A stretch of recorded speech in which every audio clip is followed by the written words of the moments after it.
जय हिंद। आज हम सुप्रीम कोर्ट के द्वारा से सवाल पूछे गए राष्ट्रपति ने उनके ऊपर बात करने वाला हूं। जब केंद्र और राज्य के बीच विवाद आज से नहीं है और जब ये विवाद बात आगे तक चली जाए और सुप्रीम कोर्ट का बीच में दखल देना के बाद राष्ट्रपति सुप्रीम कोर्ट से सवाल पूछते हैं और 14 बड़े सवाल हमारी राष्ट्रपति द्रौपदी मुर्मू के द्वारा पूछे गए हैं और 14 सवाल ये संवैधानिक अधिकार है उनका सवाल पूछने का, जो आर्टिकल 143 का 1 उनको देता है। 143 का 1 ये कहता है राष्ट्रपति की सुप्रीम कोर्ट से परामर्श की शक्ति है, यानी कि परामर्श की शक्ति है। क्या ये विवाद आज से है? ये विवाद आखिर क्यों सामने आया? तमिलनाडु सरकार के द्वारा राज्य विधायिका के द्वारा क्या हुआ, विधेयक पास करने के बाद राज्यपाल के पास पहुंचे, गवर्नर के पास पहुंचने के बाद वो उनको रख सकते हैं या स्वीकृति कर सकते हैं।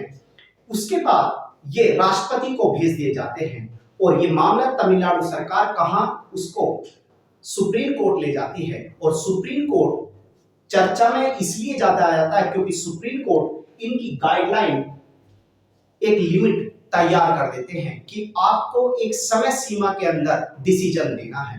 जब समय सीमा के अंदर डिसीजन देना है तो क्या राष्ट्रपति को कोई दिशा निर्देश दे सकते हैं?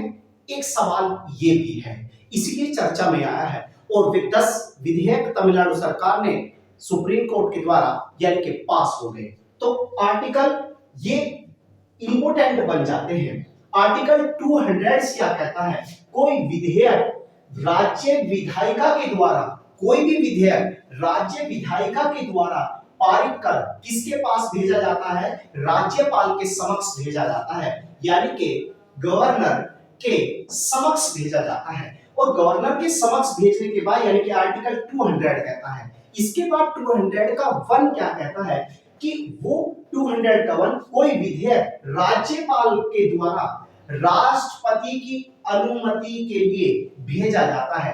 पहले राज्यपाल के पास, फिर राज्यपाल चाहे तो उसको किसके पास? राष्ट्रपति की अनुमति के लिए भेज सकते हैं। ये आर्टिकल 200 का 1 कहता है। इसके बाद एक आर्टिकल और चर्चा में आया, आर्टिकल 131। 131 क्या कहता है? केंद्र और राज्य के बीच जब विवाद बढ़ जाए, केंद्र और राज्य के बीच जब विवाद बढ़ जाए तो उस विवाद को सुलझाने के लिए कहां जा सकते हैं? सुप्रीम कोर्ट जा सकते हैं। लेकिन यहां पर यह मामला केंद्र राज्य का न होकर यानी कि राज्य सरकार और गवर्नर के बीच का था। गवर्नर के बीच का था। इसीलिए ये मामला क्या आर्टिकल 32 के द्वारा भी तो हो सकता था, तो ये भी एक विषय है। आगे ध्यान रख, इसलिए ये आर्टिकल चर्चा में आया है। आगे आर्टिकल 145 का 3 क्या कहता है? आर्टिकल 145 का 3 सुप्रीम कोर्ट के महत्वपूर्ण जो पर्सन है या संविधान की व्याख्या, ध्यान रखना, पर्सन या संविधान की व्याख्या का निर्णय 5 न्यायाधीशों की पीठ के द्वारा ही किया जा सकता है। यानी कि उसकी व्याख्या या उसका निर्णय संविधान यानी कि न्यायाधीशों की जो 5 पीठ के द्वारा, यानी कि 5 न्यायाधीशों की पीठ के द्वारा ही किया जाएगा।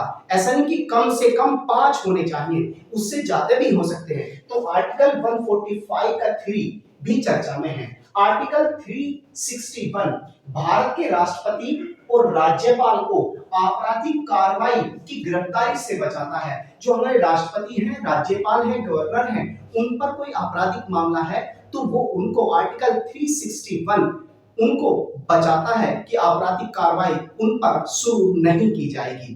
तो इसलिए भी ये पर्सन राष्ट्रपति ने सुप्रीम कोर्ट से पूछा है कि आपका इस पर जजमेंट क्या है।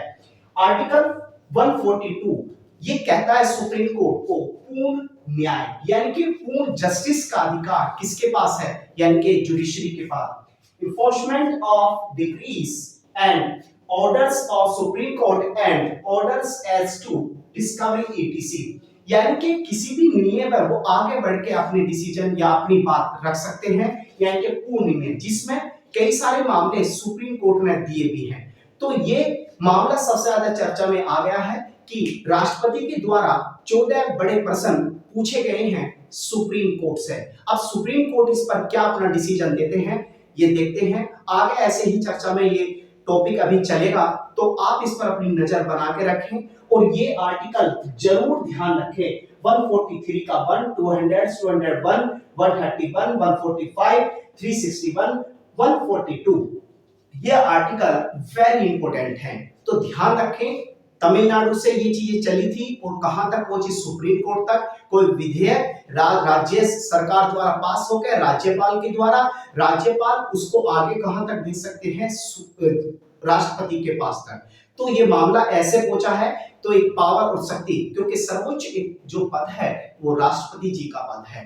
तो आगे हम देखते हैं फिर कैसे इस पर आगे चर्चा होगी।